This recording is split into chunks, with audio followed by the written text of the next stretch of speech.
Robert, thank you for agreeing to meet me for breakfast and being grilled in the cafe and answering Commercial Motors readers' questions. Thanks for inviting and thanks for the delicious breakfast. Oh, it was good, wasn't it? It was, but no lunch today.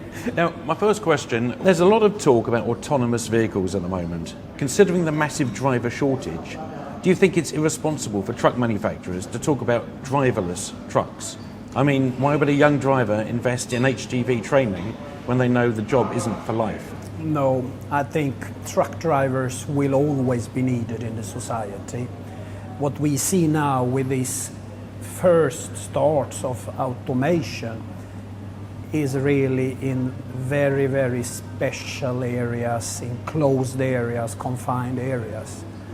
And I think for a long time that's where this will evolve and develop. It will be many, many years until we see trucks out on the public roads, on the highways and motorways. And even after that, I think automation will add a lot of benefits and make life easier for a driver, but it will never take away the truck driver in that sense. So I see this as a evolution and development of many of the safety things we have, which will make life easier for the driver, but still a driver will be needed. Okay, a bit of a more serious one, this one. Volvo's UK dealers are very hit and miss, with huge differences in quality across the UK, so much so that I can't run Volvos at all my depots. Are you aware of this issue? What are you doing to tackle it? And would a wholly owned dealer network not work better? Of course, there might be differences between depots. Some are big, some are small, some are medium-sized, some are newly built, some are older.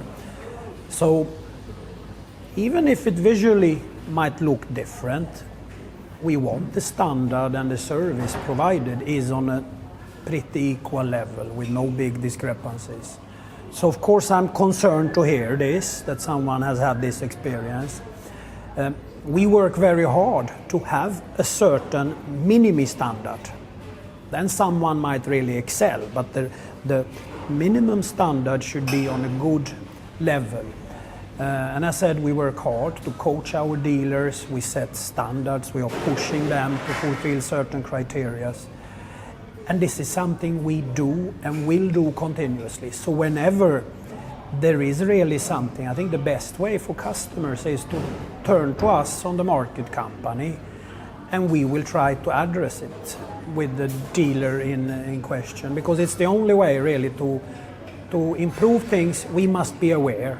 Yeah. So make us aware and we'll make sure to take the next steps. And I've had recently a question from a customer actually on a similar topic, and I've now agreed that we will meet to discuss further his views on it and what we can do really to improve. So. Yeah. Okay, here's one I'm sure you get asked quite often. I know your rivals, your Swedish rivals do as well.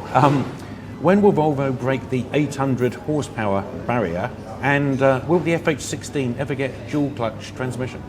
Driving here with an FH16 750, I really wonder if you need more than that. Sure. But I don't know. There is power enough in the current engine. It would be more to have something on the let's say display there that it's more power. Power and torque there is enough. With all the other things that we have there,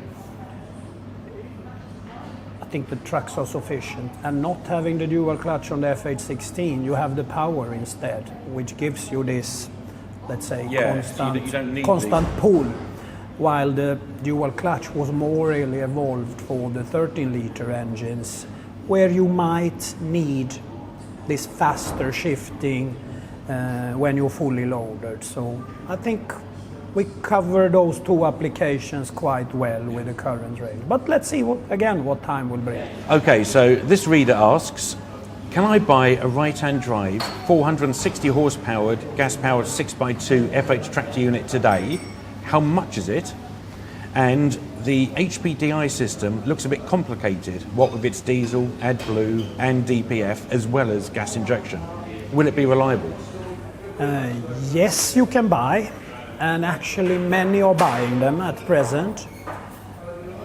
It's turned out quite the success with this because the technology works well. I've had quite some demos out for a while, and that is now resulting in real orders. So the technology, after learning some things that obviously are a bit different, you need to, for instance, be a bit more careful when filling it up. Some other practical things to think of. But it's indeed not too complex. And yes, you will have to spend some £50,000 more, roughly, on that truck. But with the fuel saving you can do, with the difference on the fuel price, we now see that it can be returned in 2.5 years. Wow. Depending on the mileage, of course. So we had a couple of customers testing, buying a few units, now coming back, ordering bigger numbers of trucks. So we are extremely pleased to see this development that's really giving a great value despite the rather high price tag. And this really has nothing to worry about as far as it being a bit complicated and... No, I mean, in the industry, others use ignition to simply start off the combustion, while we use diesel to start the whole cycle and get the power going. So I think that's the only difference, but it works pretty simple. And the good thing is that we use our ordinary 13-liter engine, which is proven and well known for everyone. So, and where we then can secure both a high torque, but also great braking power, which is rather unique in the industry, talking gas engines. Well, you'll be pleased to know that's it. Thank you very much. You've just been grilled in the cafe. Thank you. Cheers. Thank you.